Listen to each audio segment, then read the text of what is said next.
আজকের এই ভিডিওটা কেবল আমার হারিয়ে যাওয়া শখের মানুষের উদ্দেশ্যে।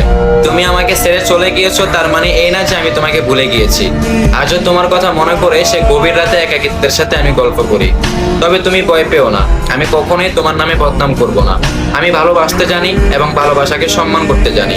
তবে একটা সময় ছিল যে তুমি আমাকে ভালোবেসেছিলে, আমার জন্য কান্না করেছিলে। তবে আজকে সেই অতীতের ভালোবাসাগুলো ভুলে গিয়ে তুমি খুব সহজে আমার জায়গাটা অন্য কাউকে দিয়ে দিলে। তবে একটা কথা বলে, আমার ভালোবাসাটা মিথ্যে নয়, বরং তোমার ভালোবাসার ভিতর ছিল নিখুঁত অভিনয়। বেশি কিছু চাইনি, শুধু তোমাকে চেয়েছি। তোমার একটুখানি ভালোবাসার লোভে পড়েছি। মৃত্যু হবে নিশ্চিত জেনেও মৃত্যুকে ভয় না করে শুধু তোমাকে হারানোর ভয় করেছি। তবুও দিন শেষে তোমাকে হারিয়ে এক আকাশ পরিমাণ দুঃখ নিয়ে আজও আমি বেঁচে আছি। তুমি মানুষটা কখনো ছেড়ে যাবে না, এই কথাটা জোর গলায় সবাইকে বলেছি। আজকে লজ্জার ভয় তাদেরকে বলতে হয় তুমি নয়, বরং আমি তোমাকে ছেড়ে দিয়েছি।